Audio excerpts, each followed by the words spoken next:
आयुर्वेद चिकित्सा प्रणाली हजारों वर्ष पुरानी है। इस प्रणाली से पहले भी कई रोगों से रोगियों को मुक्ति मिली है, लेकिन ये मौसम के अनुसार भी अपना असर दिखाती है। ठंडक ने दस्तक दे दी है और इस ठंड में जो बीमारियां होती है वो किस तरह की होती है और आयुर्वेद में किस तरह का उपचार है, शीत ऋतु में उपचार के संदर्भ में आज हमारे साथ आयुर्वेद वरिष्ठ चिकित्सा अधिकारी और एमबीएस अस्पताल की प्रभारी डॉक्टर रितु जैन जी हैं। डॉक्टर रितु जैन जी से शीत ऋतु में किस तरह का आहार दिनचर्या होनी चाहिए, इसके बारे में हम इनसे जानेंगे। साथ ही किस तरह के रोग ज़्यादातर इस शीत ऋतु में लोगों को ग्रसित करते हैं, इसके बारे में भी हम इनसे बखूबी जानेंगे। तो आइए बात करते हैं इस विशेष प्रस्तुति कार्यक्रम में डॉक्टर रितु जैन जी से। डॉक्टर रितु जी, आपका हमारे स्टूडियो में बहुत बहुत स्वागत है। नमस्कार डॉक्टर रितु जी, मौसम बदल रहा है, यानी ठंडक ने दस्तक दे दी। आयुर्वेद में जो दिनचर्या और खान पान वो किस तरह का रहना चाहिए आम व्यक्ति का? शीत ऋतु एक नॉर्मल लैंग्वेज में हम यही कहेंगे कि ये शीत ऋतु है। जी जी। लेकिन आयुर्वेद ने हमारे वर्ष में दो भाग किए हैं इसके, आदान काल और विसर्ग काल। जी। आदान काल यानी जब सूरज की दिशा उत्तरायण होती है और विसर्ग काल जब दक्षिणायन होती है। तो जब उत्तरायण सूर्य रहता है तब तीन ऋतु आती है, शिशिर, बसंत और ग्रीष्म। और विसर्ग काल में आती है वर्षा, शरद और हेमंत। हेमंत इसको हम अर्ली विंटर कह सकते हैं, मतलब ये हेमंत और शिशिर दोनों ही शीत ऋतु में आते हैं। हेमंत में अर्ली विंटर ठंड स्टार्ट होती है और शिशिर में थोड़ी तेज हो जाती है। तो ये दोनों ही मौसम ठंड के हैं और इस ठंड में आयुर्वेद के अनुसार हमें विशेष देखभाल की जरूरत है, क्योंकि आयुर्वेद के प्रमुख जो ग्रंथ हैं बागभट्ट ने लिखे हैं अष्टांग हृदय, उसमें उन्होंने दिनचर्या, ऋतुचर्या इसका बड़ा विस्तार रूप से वर्णन किया है। और उसी के अनुसार अगर हम कहें कि ऋतु के अनुसार ऋतु परिवर्तन होके अब ठंड आ गई है, तो हमें उसी प्रकार का आचार और विचार करना चाहिए जिससे हम बीमारियों से बच सकें। जी डॉक्टर रितु जी, किस तरह का खान पान एक व्यक्ति को इस ऋतु में लेना चाहिए? जैसा कि मैंने आपको बताया कि ये विसर्ग काल की अंतिम ऋतु है। विसर्ग काल में व्यक्ति का बल, सूर्य का बल तो क्षीण होता है, लेकिन जो व्यक्ति और प्राणी का बल है वो इसमें प्रबल होता है। जी। क्योंकि यहाँ ठंड स्टार्ट हो जाती है तो हमारे त्वचा पे जो रोम छिद्र हैं वो बंद हो जाते हैं। जी। तो ठंड के कारण रोम छिद्र बंद होने के कारण सारी जो अग्नि है, जो गर्मी है वो अंदर ही रहती है, हमें पसीना नहीं आता तो गर्मी बाहर नहीं निकलती, तो वो पूरी गर्मी हमारे अंदर बढ़ के हमारी पाचक की अग्नि को बढ़ा देती है। जी। तो इस वक्त अग्नि सबसे प्रबल होती है, तो हमें अपने आहार में गुरु स्निग्ध गरिष्ठ भोजन का सेवन करना चाहिए, जिसमें वसायुक्त आहार, दूध से बने मिष्टान भंडार, गुड़ से बनी चीजें, तिल, आंवला, ये सभी का इस्तेमाल हमें इसमें ऋतु में करना चाहिए, क्योंकि इसमें हमारी अग्नि प्रबल है। अगर हमने अग्नि के अनुसार भोजन नहीं दिया हमारे शरीर को, तो वो धातुओं को पचाने लग जाती है। तो विशेष ध्यान रखा जाता है गर्म पानी पीने का, कि हमें शीत भी ना लगे और हमें थ्रोट में कोई इन्फेक्शन ना हो और आने वाली बीमारी हमें दस्तक ना दे। जी डॉक्टर रितु जी, बच्चों में भी देखा जाता है कि किस तरह का रोग बच्चों को घेर लेता है और क्या बच्चों के लिए विशेष उपाय होने चाहिए? अगर हम बहुत छोटे बच्चों की बात करें, 1 साल तक के जो बच्चे हैं, जो माँ का दूध पी रहे हैं, उनके लिए क्या नया सीज़न होता है ये, हर सीज़न में उनके लिए विशेष देखभाल की आवश्यकता होती है। जैसे ही शीत ऋतु आती है, तो कफ बढ़ता है। तो हमें क्या करना है, बच्चों को तिल तेल गरम करके उसमें अजवाइन डाल के धूप में कम से कम आधा घंटा उनकी मालिश करें, जिससे उन्हें विटामिन डी मिले, कैल्शियम मिले। और छोटे जो ज़्यादा बच्चे हैं, उनको माँ के दूध के साथ कस्तूरी, जायफल जो उष्ण द्रव्य है, जी उनको हम सुबह-शाम दे सकते हैं, ताकि उनको कफ बढ़े ना। और अगर किसी कारण से कफ ज़्यादा हो गया, पसली चल रही है, तो हम कच्चे लहसुन की माला बनाकर भी उन्हें दे सकते हैं। छोटे बच्चों को एंटीबायोटिक से बचाएँ, क्योंकि उनका नया इंटेस्टाइनल फ्लोरा होती है, वो ज़्यादा इफ़ेक्ट हो जाएगी और इम्यूनिटी अभी से वीक हो जाएगी। तो हम यही करेंगे उनके लिए कि उनकी मालिश करें, तिल-तेल से हाथों में, तलवों में 2 बार करें। जी सुबह धूप में बैठ के और शाम को आप घर में करें। डॉक्टर रितु जी, जो शीत का मौसम आता है आप बता रही हैं, इसमें ज़्यादातर रोग त्वचा और बालों से संबंधित होते हैं। तो मतलब एक आम इंसान को किस तरह मतलब उसका प्रयोग करना चाहिए दवा के रूप में? अभी बताया गया जैसे त्वचा इस वक़्त रुक्ष हो जाती है, क्योंकि वातावरण में वात की, हवा की, ठंडी हवा की वृद्धि होती जी जी है ना? वैसे तो ये मौसम हेल्दी है खाने के लिए, किसी प्रकार के रोग इसमें कम होते हैं। अगर हम विशेष ध्यान रखें अपना, तो हमें रोग नहीं होगा, ये हेल्दी सीज़न में कहा जाता है। जी क्योंकि वात, पित्त, कफ के अनुसार इसमें कफ का शमन हो चुका है, पित्त का शमन हो चुका है। कफ तभी बढ़ेगा जब हम मिथ्या आहार-विहार लेंगे। जी अगर हम ध्यान रखेंगे कि हमें ऋतु परिवर्तन के साथ क्या लेना है, तो हमें दिक्कत नहीं आएगी। अब जैसे त्वचा है, अगर त्वचा हमारी रुक्ष है, तो हमको इसमें अभ्यंग अवश्य करना चाहिए। इस सीज़न में अभ्यंग के लिए आचार्य वाग्भट ने बहुत अच्छी बात कही है, अभ्यंग आचार्ते नित्यम। जी हमें नित्य ही अभ्यंग करना चाहिए। क्यों? स जरा श्रम वाता। वह हमें बुढ़ापे से दूर रखता है, हमारी दिन भर की थकान उतारता है और वात का शमन करता है। जी और अभ्यंग के लिए आप किसी भी उष्ण द्रव्य का तेल जैसे तिल, सरसों इसका इस्तेमाल कर सकते हैं। जी पूरे ही शरीर में धूप में बैठकर 10 से 15 मिनट, 20 मिनट जितना आपके पास समय है, अभ्यंग ज़रूर करें। क्योंकि अभ्यंग का बहुत अच्छा फ़ायदा है। अगर हम आँखों की दृष्टि से देखें तो आँखों को दृष्टि को इसमें प्रसाद मिलता है, पुष्टि आयु होती है, हमारी आयु की पुष्टि होती है और जो हमारी मसल्स है, जी उसमें सुदृढ़ता आती है। जी डॉक्टर रितु जी, सर्दी के मौसम में एक आम इंसान की आयुर्वेद के अनुसार कैसी दिनचर्या होनी चाहिए? सुबह जल्दी उठना चाहिए, ये तो हर ऋतु में ही लिखा है। जी जी लेकिन सुबह उठकर क्योंकि ठंड ज़्यादा है, तो हम भी फिर भी कोशिश करें सुबह जल्दी उठ के सर्वप्रथम अपना गर्म पानी पिएँ, थोड़ा-सा योगा और प्राणायाम करें, फिर उसके बाद धूप का सेवन करें और अभ्यंग करें। जी अभ्यंग के फ़ायदे मैंने अभी बता चुकी हूँ। अगर कोई व्यक्ति यूँ कहता है कि मुझ पर टाइम नहीं है, तो वो 3 जगह तो अवश्य तेल लगाए, जैसे नाभि में, जी कर्णपूरण, कान में, सर में और पैरों में। ये अगर 3-4 जगह भी वो तेल रोज करता है, तो उसको इस मौसम में गर्माहट मिलती है शरीर में। जी और उसके बाद उष्ण द्रव्य से उष्ण पानी से स्नान कर ले। भोजन में वो अच्छा गरिष्ठ भोजन ले, हल्का भोजन ना ले। जी घी में, तेल में बने हुए मिष्ठान ले सकते हैं। दाल, चावल, सब्जी, गेहूँ, बाजरा की रोटी इस समय बहुत अच्छे से खाई जाती है। बिल्कुल तिल के लड्डू हम बना सकते हैं, गोंद इसका इस्तेमाल जो शरीर को गर्माहट देता जी है और ये गरिष्ठ भोजन अग्नि तीव्र होने के कारण आसानी से पच भी जाता है। जी डॉक्टर रितु जी, आप एमबीएस में आयुर्वेद विभाग की प्रभारी हैं। आउटडोर बढ़ता जा रहा है, किस तरह महिला बच्चों को शीत ऋतु से बचाने के लिए किस तरह की जानकारियां आप प्रदान करती हैं? अभी हमारे अस्पताल में इसी टाइप के लोग आ रहे हैं, जो सर्दी लग रही है, कफ बढ़ रहा है, जो अपना ध्यान नहीं रख रहे हैं। सर्दी आ रही है लेकिन अभी तो स्टार्ट है, गर्म कपड़े स्टार्ट नहीं किए, कोई हवा में ऐसे ही निकल गए, ठंडे पानी से स्नान कर लिया।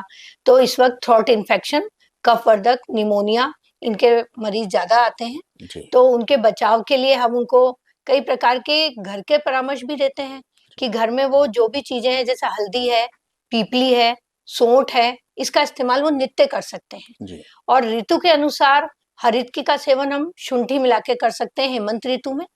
हेमंत ऋतु के बाद जो शिशिर ऋतु आएगी, इसमें और ज्यादा ठंड पड़ती है, तो इसमें हम पीपली मिला के हरितकी का सेवन कर सकते हैं। और आंवला जो इसी मौसम में आता है, आंवले को वय स्थापक कहा है, यानी कि उम्र को रोक देता है। जी तो इस मौसम में आप अच्छी मात्रा में आंवले का सेवन करें। रोज 2 आंवला आप अपनी डाइट में मिलाएं।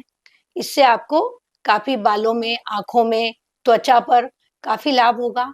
इसमें हमें शुगर से भी सहायता मिलती है। अगर किसी की शुगर बढ़ी है तो आंवले के नित्य सेवन से उसको बहुत फायदा होगा। जी आप के एमबीएस अस्पताल में कितना आउटडोर इस समय देखने को मिलता है मैडम? प्रतिदिन 25 से 30, कभी-कभी 40 तक पेशेंट आ जाते हैं और हमारे पास सभी प्रकार के पेशेंट आते हैं।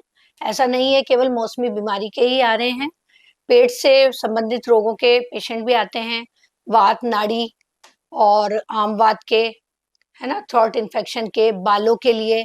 और महिलाएं तो ज्यादा आती हैं क्योंकि जी इस वक्त महिलाओं के लिए भी काफी बीमारियां आगे बढ़ रही हैं, क्योंकि लाइफ स्टाइल सही नहीं है, बिल्कुल। तो महिलाएं भी काफी आती हैं। जी आजकल देखा जाता है कि लाइफ स्टाइल चेंज हो गई, यानी खान पान, यानी फास्ट फूड, इससे वास्तव में कितना असर पड़ता है एक मानव जीवन के लिए? फास्ट फूड, चाइनीज, इटालियन, है ना, पाव भाजी, मंचूरियन, ये सारे फास्ट फूड में जो मसाले डलते हैं वो बिल्कुल भी हितकर नहीं है, जी क्योंकि उन सभी में पाम ऑयल डलता है, लेड तक जो विष है वो जी तक है। तो आजकल की अगर ये ज्यादा लिया जाएगा तो छोटे ही कम उम्र में बीपी की संभावनाएं बढ़ रही है। बच्चों के बाल सफेद हो रहे हैं क्योंकि कोई ऑयलिंग नहीं कर रहा है। जी जी और त्वचा सर में भी है, उसको भी नरिशमेंट की जरूरत है। और ये मौसम त्वचा को नरिश करने का है, क्योंकि ये 3 महीने ही है जो हम बहुत अच्छे से अभ्यंग भी कर सकते हैं। और फास्ट फूड से दूर रह के हम देशी भोजन अपनाएं, जिसमें बाजरे की राबड़ी, खिचड़ी, तिल के लड्डू, दाल, साग, स आग, जिसमें पहले ही आग है, मतलब ऐसा युक्त भोजन लें जी जो गर्मी में हमें उष्णता दे। तो सभी पत्तेदार सब्जियां खाएं और अपने आप को स्वस्थ रखने की कोशिश करें। डॉक्टर रितु जी, आप सरकारी सेवा में भी हैं, लेकिन आप जन सेवा के लिए राम मंदिर में भी अपनी सेवाएं देती हैं। बिल्कुल। कैसे समय मैनेज कर पाती होंगी, क्योंकि जिम्मेदारी सरकारी भी आपके ऊपर नहीं, बढ़। वो ठीक है, लेकिन एक अंदर से लगता है कि कुछ अलग भी करना चाहिए जिसमें मुझे कुछ ना मिले, जी लेकिन दूसरों को बहुत लाभ हो। मुझे सेवा करने में बहुत आनंद आता है, और पेशेंट देखना, उन्हें ठीक करना, उन्हें समझाना, ये मेरा पैशन है। जी मतलब मुझे संतुष्टि तभी मिलती है जब मैं 10-12 लोगों को अच्छे से समझा देती हूँ कि हाँ, ये करना है, ये नहीं करना है। जी आजकल जो युवा है वह आयुर्वेद दिनचर्या के अनुसार चलना नहीं चाहते, लेकिन फिर भी आप उन्हें क्या सलाह देना चाहेंगे? मैं यही कहूंगी, सुबह जल्दी उठें, क्योंकि early to bed, early to rise makes man healthy, wealthy and wise. जी late to bed, late to rise makes a man sick and hospitalise. बहुत सुंदर। अ, डॉक्टर रितु जी, जाते जाते हमारे हाड़ोती के जो लोग आयुर्वेद को बहुत महत्ता देने लग गए हैं, तो क्या आप अपने एमबीएस अस्पताल के प्रभारी के रूप में क्या संदेश देंगी? मतलब उपचार के लिए भी किस तरह की सुविधाएं इस ऋतु में आप देंगी, बताएं। ऋतु के अनुसार जो ऋतु परिवर्तन हो रही है, अभी ठंड आ रही है, तो मौसमी बीमारियों का काढ़ा अभी सरकार ने सप्लाई किया है, तो वो सभी को शुष्क भी वितरित किया जाता है। जी और समय समय पर उसके शिविर भी लगाए जाते हैं। जी और समय समय पर महिलाओं के लिए, बच्चों के लिए बीएमडी के कैंप, जिसमें बोन मेरो डेंसिटी, उसका भी कैंप अभी लगाया गया था कुछ दिन पहले। जी तो हम अपनी तरफ से पूरी कोशिश करते हैं कि जनमानस को आयुर्वेद पहुंचे और जी उनको उसका पूरा लाभ मिले, और आयुर्वेद के जो सिद्धांत हैं उसको जीवन में अपनाएं, क्योंकि आयुर्वेद प्रकृति से जुड़ा है। और हमारा जीवन, हमारे मनुष्य का जो शरीर है वो भी प्रकृति से जुड़ा है। तो प्रकृति से दूर रह के हम अपने शरीर को स्वस्थ नहीं रख सकते। जी डॉक्टर रितु जी, आजकल देखा जाता है कि लोग आयुर्वेद की तरफ आते नजर आ रहे हैं, तो आपको लगता है हॉस्पिटल में कि इस तरह के रोगी भी आपके सामने आ रहे हैं? आयुर्वेद में सभी प्रकार के रोगी आ रहे हैं, और शुरुआत में जो बीपी, शुगर और जो भी शुरुआती अगर बीमारी अगर आप आयुर्वेद में आते हैं जी तो उसको जड़ से ठीक किया जाता है। जी उसकी टेम्परेरी चिकित्सा नहीं की जाती। अगर किसी को बाल झड़ रहे हैं तो उसका कारण जानकर कि क्यों झड़ रहे हैं, जी भाई थायराइड हो सकता है ना, बिल्कुल। बीपी के कारण हो सकता है, या पेट की खराबी से हो सकता है, या उसको पोषण की कमी, तो उसको ढूंढ के उसी प्रकार की चिकित्सा की जाती है। तो आयुर्वेद इज द बेस्ट। जी एक प्रश्न मैं और करना चाहता हूँ आपसे कि शीत ऋतु है, किस तरह का फल और किस तरह की सब्जियां ज़्यादा मतलब इंसान को इस समय उपयोग में लेनी चाहिए? प्रकृति ने अपने मौसम के अनुसार ही फल दिए हैं। जी अब इस ऋतु में आप देखेंगे आंवला, चुकंदर खूब मात्रा में आ रहा है। सारी हरी सब्जियां, सब्जियों का बल भी इस टाइम पावर में होता है। जी मतलब हम जिस तरह हमारा प्राणी का बल अच्छा होता है, औषधियों का बल भी इस समय अच्छा होता है। तो जितनी प्रकार की सब्जियां हैं, जिसमें पालक है, मेथी है, मूली है, ये सभी प्रकार की सब्जियां हम ले सकते हैं अपने खाने में।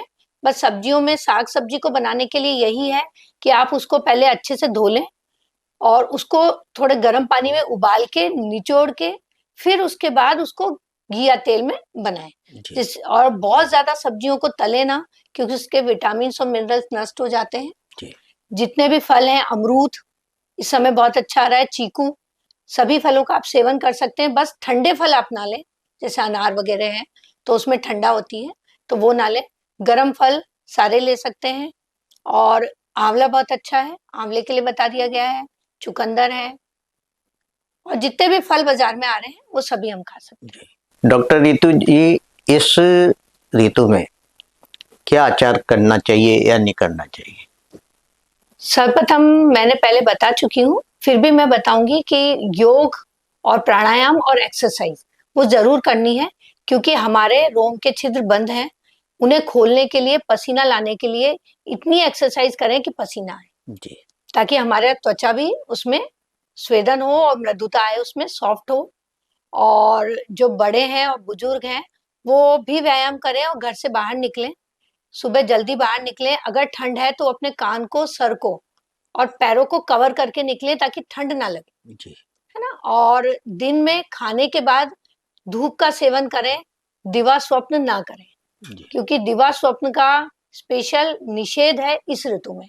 केवल ग्रीष्म ऋतु में आप दिन में सो सकते हैं, इसमें दिन में ना सोएं, क्योंकि दिन में सोने से कफ की वृद्धि होती है। जी तो वैसे तो ये हेल्दी सीजन है, लेकिन अगर आप दिन में सोएंगे तो हमको कफ के विकार, कफ कोल्ड होने की संभावना रहती ये थी हमारे साथ आयुर्वेद चिकित्सा वरिष्ठ चिकित्सा अधिकारी एमबीएस अस्पताल में प्रभारी डॉक्टर रितु जैन जी। डॉक्टर रितु जैन जी ने शीत ऋतु में आम आदमी को किस तरह का आहार, दिनचर्या ये करनी चाहिए, और साथ ही तेल मालिश जो इन्होंने बताया, यदि वह नियमित करें तो रोगी स्वस्थ हो सकता है। कई तरह के नवाचार कैंप हॉस्पिटल में आयोजित किए जाते हैं, उसमें हाड़ौती की जनता लाभ ले सकती है। और किस तरह की सब्जियां, फल इस ऋतु में लेनी चाहिए, उसके बारे में भी इन्होंने बखूबी बताया। साथ ही त्वचा रोग और जो सूखापन बालों में होता है उसकी भी केयर कैसे की जाए, इन्होंने बड़ी बारीकी से इस चीज़ को आप तक पहुंचाया है। आज ये विशेष प्रस्तुति कार्यक्रम में ऋतुचर्या के हिसाब से हमने आपसे रूबरू कराया है। नमस्कार। है। नमस्कार।